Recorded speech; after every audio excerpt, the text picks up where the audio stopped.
जो ग्रामीण क्षेत्र पर शासन चलाने वाले अध्याय के अंदर अपन पढ़ रहे थे कि नील की खेती कैसे की जाती थी। नील की खेती करने से और रैयतों को किन किन समस्याओं का सामना करना पड़ रहा था। इसके पश्चात कि बंगाल में नील के उत्पादन खत्म होने का कारण क्या था, यानी नील की खेती धीरे धीरे किसानों ने बंद कर दी और उसका क्या किया गया, विद्रोह किया गया, जो इतिहास में किस नाम से जाना जाता है, नील विद्रोह के नाम से जाना जाता है। और दूसरा क्वेश्चन यहाँ पे बनता है कि बंगाल में नील उत्पादन का धराशायी होने का कारण क्या था। तो नील उत्पादन के धराशायी होने का कारण,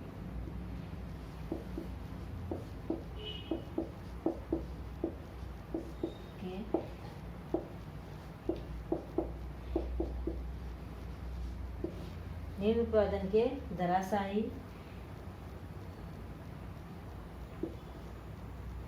होने के कारण या क्या है, नील विद्रोह। ठीक है, इसके प्रमुख कारण क्या था, नील उत्पादन के खत्म होने का कारण क्या था। पहला है कि मार्च 1869 में, मार्च 1859 में, मार्च 1859 के अंदर बंगाल में हजारों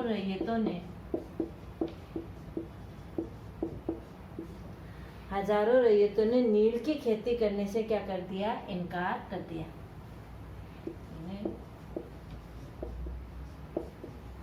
नील की खेती करने से इनकार कर दिया।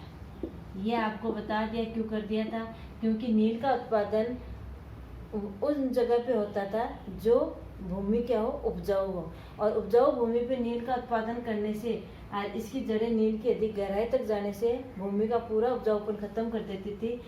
उसके पश्चात वहाँ पर धान की खेती नहीं होती थी, इसलिए रैयतों ने क्या कर दिया, नील की खेती करने से इनकार कर दिया। तथा दूसरा कारण क्या था, दूसरा था लगान चुकाने से भी क्या कर दिया, इनकार कर दिया।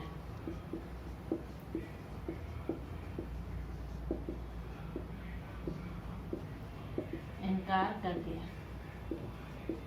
ठीक है, दूसरा कारण था कि उन्होंने लगान देने भी क्या कर दी, बंद कर दी। नील विद्रोहियों ने नील फैक्ट्रियों पर, जो नील विद्रोही थे, नील विद्रोहियों ने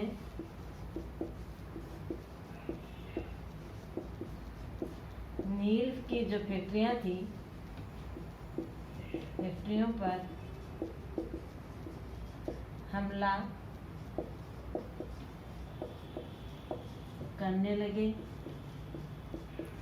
नील बागानों में जो बागान मालिक थे, उन बागान मालिकों के लिए काम करने वाले लोगों का क्या किया गया, सामाजिक बहिष्कार किया गया। जो बागानों के मालिक थे, बागान मालिकों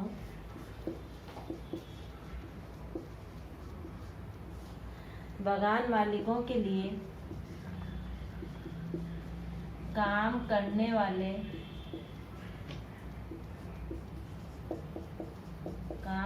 वालों का क्या किया गया, सामाजिक बहिष्कार किया गया, यानी उनको समाज से बाहर निकाल दिया जाता था। जो नील की खेती, जो बागान के मालिक थे, उन बागान मालिकों के वहाँ पर जाकर के अगर जो लोग काम करते थे, मजदूर, उनको क्या है, समाज से बाहर निकाल दिया जाता था। तो सामाजिक बहिष्कार करने लगे।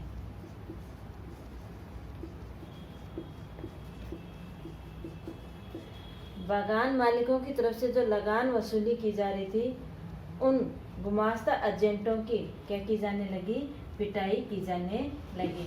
गुमास्ता कौन थे, यूरोपीय कंपनी के जो प्रभारी अधिकारी थे, काम को देखने वाले, उनको क्या कहा जाता था, गुमास्ता कहा जाता था। किनके, बागान मालिकों की तरफ से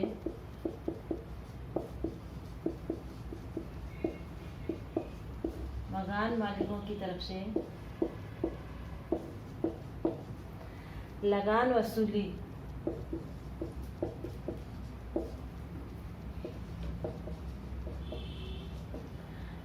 वसूली के लिए आने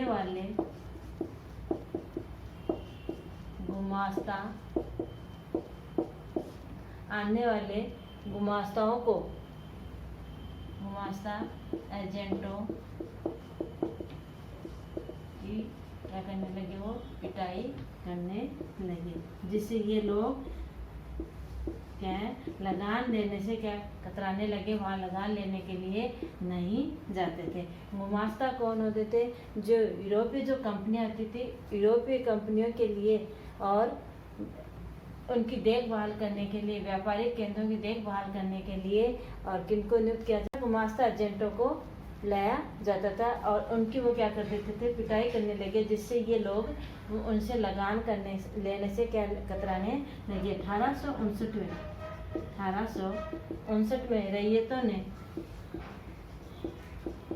रैयतों ने क्या कर दिया, स्थानीय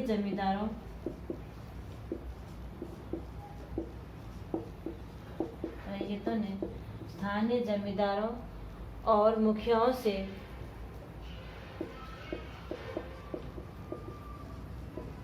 जो गांव के मुखिया थे, उनको मुखियाओं को लगान लेने के लिए नियुक्त किया था ना एक बार मुद्रा व्यवस्था के अंदर, ठीक है ना।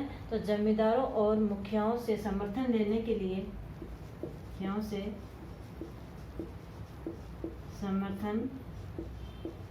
के लिए, उनसे क्या करने लगे, उनसे संपर्क बनाने लगे के लिए नील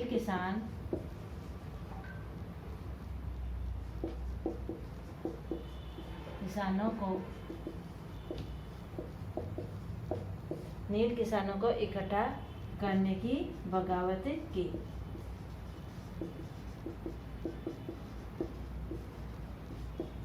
फिर दूसरा कि वो क्या नहीं लेंगे, कर्जा नहीं लेंगे, खेती करने के, नील की खेती करने के लिए कर्जा नहीं लेंगे, ये फैसला कर लिया, ठीक है। बागान मालिकों की बढ़ती ताकतों को देखते हुए, जो बागान मालिक थे, उनकी जो ताकतें बढ़ती जा रही थी, और जमींदारों ने फिर क्या कर दिया, रैयतों का साथ देना शुरू कर दिया। तो जमींदारों ने रैयतों का साथ देना शुरू कर दिया।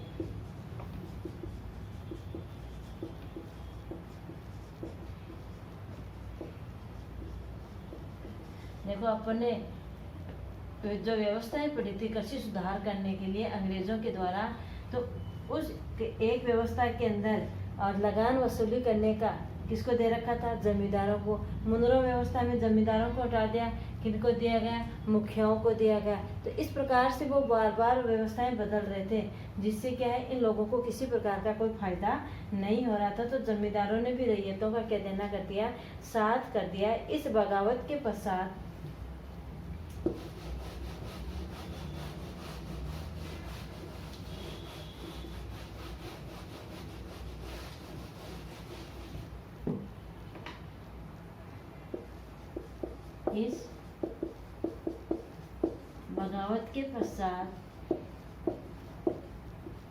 जब रैयत जमींदारों से और मुखियाओं से संपर्क कर नील किसानों को इकट्ठा करने की जो बगावत की और कर्जा नहीं लेने का ऐलान किया, तो इस बगावत के पश्चात बागान मालिकों ने अपनी रक्षा के लिए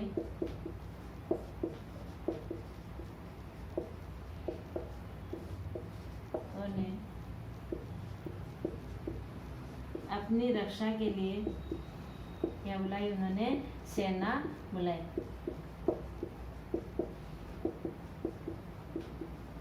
रक्षा के लिए उन्होंने सेना बुलाई और नील उत्पादन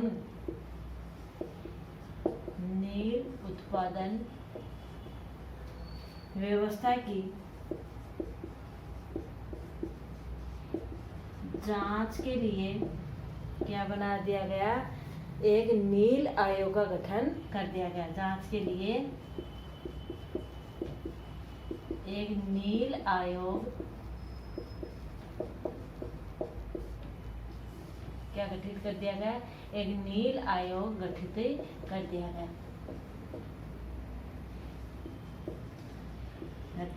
ठीक है, नील आयोग गठित करने के बाद में नील आयोग ने क्या किया, नील आयोग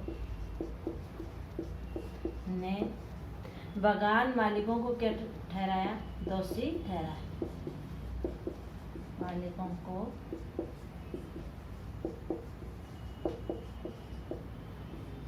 दोषी ठहराया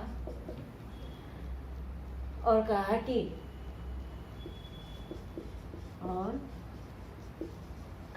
रैयत क्या है, नील की खेती रैयतों के लिए फायदेमंद नहीं है। क्या कहा कि नील की खेती रैयतों के लिए फायदेमंद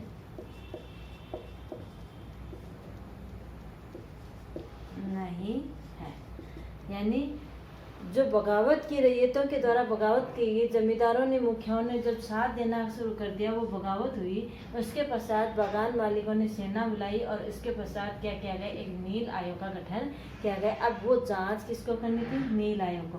नील आयोग ने क्या कहा, किसको दोषी ठहरा दिया, बागान मालिकों को दोषी ठहराया और क्या कह दिया कि ये जो खेती की जा रही है वो रैयतों के लिए क्या नहीं है, फायदेमंद नहीं है। और रैयतों से क्या कहा कि वे मौजूदा यानी इस समय तो जो अनुबंध के ऊपर उन्होंने जो शर्त के अनुसार कार्य करना तय किया है वो करते रहेंगे और बाद में आगे से वो चाहे तो खेती कर सकते हैं, चाहे तो नहीं कर सकते हैं। इस बगावत के बाद में बागानों के अंदर नील उत्पादन क्या हो गया, धराशायी होता चला गया। ठीक है ना, तो नील उत्पादन ये धराशायी होता चला गया, जिसके प्रमुख कारण ये थे। अगर यहाँ तक आपको कोई समझ में नहीं आया तो आप कमेंट बॉक्स में लिख करके पूछ सकते हो।